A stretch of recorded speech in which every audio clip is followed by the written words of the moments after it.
Welcome to the show. Today we're going to take a look at the Kenwood DMX1057XR. We're going to do this a little differently than we've done videos in the past. We're going to break this into 3 separate videos. 1, the unboxing and the back of the radio. 2 will be the actual features that the radio has. And then 3 will be us installing it into a vehicle. It's a very complicated radio, has a lot of features, just seems to make sense doing that way.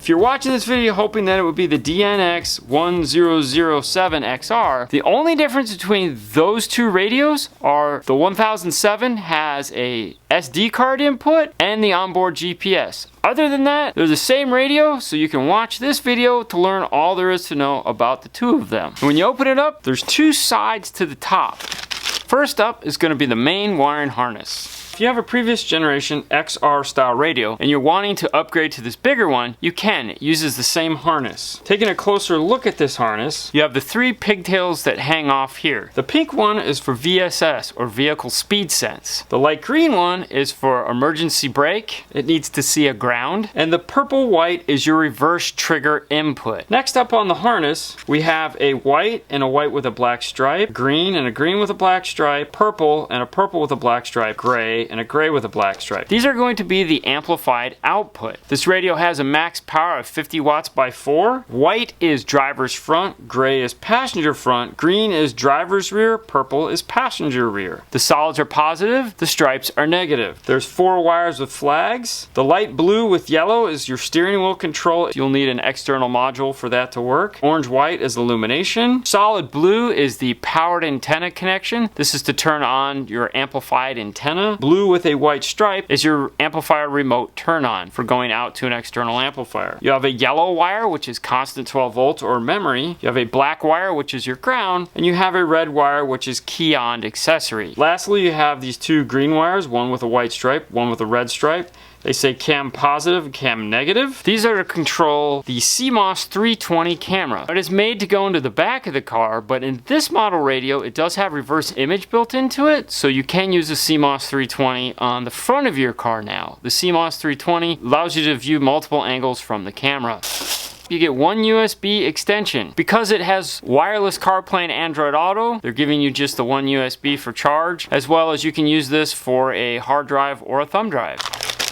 Even though this unit does not have navigation built into it, it does come with a navigation antenna. This is made to aid in the use of Android Auto and Apple CarPlay. You'll notice it has this white piece of tape around it. This is because this is a new antenna that you need in order to use these newer radios. If your car doesn't have the VSS wire or the vehicle speed sense, this new antenna is accurate enough to properly work Android Auto and Apple CarPlay without having that connected. However, if you have an older unit and you're swapping them out, make sure you update the GPS antenna or those 2 services will not work properly. It comes with a hands-free microphone, bag of screws. These are machine thread, and the other pocket here comes with these 2 red bubble wrapped bags. We'll set these aside for right now, but these have to do with how the screen gets mounted. It also comes with screen mount screws as well. Don't lose these screws. Don't lose any of these screws. Lastly, in the top, we have the owner's instruction manual, or what they like to refer to as the quick start guide. If you flip it over, they have some warnings in yellow, as well as the warranty card is in here. Digging deeper into the unit, there's 2 boxes. Let's take out the radio first. If you've ever installed a Kenwood before, a double DIN specifically, you notice that there's something missing from this one, and that would be the cage. Even though that for the most part no one ever uses them, you'll notice that there's no cage in this bag or around this radio. And that is because it is a floating screen radio, and they don't want you to mount it that way because of the extra weight that the screen has on the front of the unit.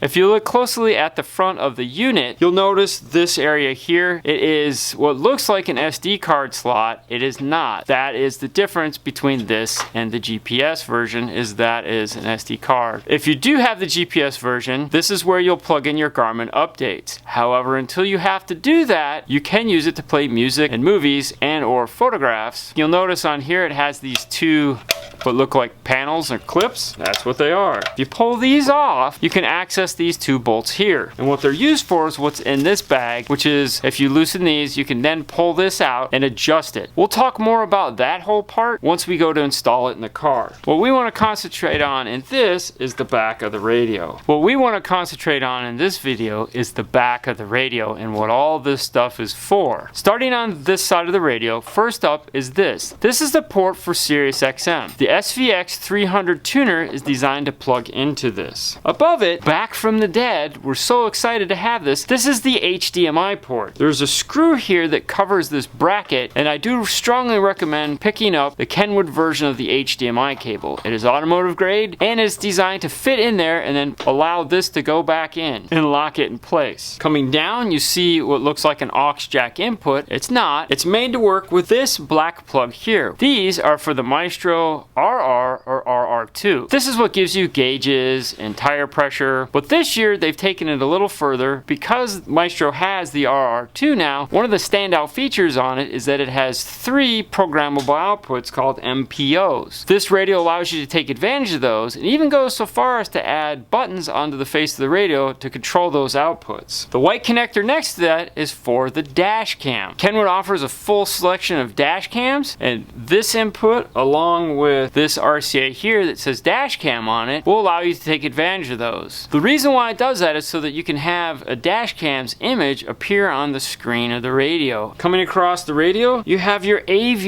in. In the past, this would be how you would work your 3rd or 4th camera input. This year they changed things up a little bit. This is still a 4-pin auxiliary input in the sense that you can use a CA-C3AV RCA to aux connector that has video, left, right input. However, if you just want to use it for a camera, the tag that says video in, it's a parallel circuit coming off of these two here. They've simplified it a little bit. That way, if you don't want to use this for anything other than a camera, you don't have to like go searching for that harness. The single USB input is located next to that. Your GPS antenna goes here. Then we have all these yellow RCAs. For those who don't know, yellow means video. Now there's a lot of camera inputs on this, but there's also a video output. If you have any form of rear seat entertainment and you'd like to screen share something from the radio video wise, not the HDMI, because the HDMI is not the same bus, so you can't share the HDMI. If you're watching something over, let's say the CA-C3AV off of a thumb drive, you can screen share that to the back. Video in, as we said, is the parallel of this. That allows you to use this as a camera. How it does it is there is programming. You switch in the main menu to turn it on and off between video or camera. The dash cam can be used as a dash cam input or a front camera input. You have the 3rd view camera. If you're playing along at home, you have 4 camera inputs along with the rear view camera input. Now the only one of these that actually has a physical trigger is the rear view camera input. All the other ones are either going to be switched through the iData RR or through actually touching on the screen. Below that, in the bottom corner, is going to be your microphone input, your standard FM antenna input, your AV audio output. This does have dual zone. That's why it has the video output. If you want to feed the audio as well so that they can use headphones in the back and you can listen to a different source, you would need a aux to RCA adapter that plugs into here, and then you'd have a complete AV output. This is the fun part with Kenwood. They do these a little bit differently. These are your RCA outputs. It's a 5-volt output. You have rear on top, front in the middle, and subwoofer on the bottom. Reds are right, whites are left. There's also a fan located on the back. One of the features that Kenwood is really talking about is this X here on the top. By adding this bevel and a countersunk edge, it has made this chassis more rigid, and if you'll flip it over, you notice they also did it on the bottom. These 4 screws here are also part of the mechanism that controls how far you have this screen come out. Default when it ships, like right now, is in all the way. Let's pull out the last box in here. This is going to be our screen, and it's a big one.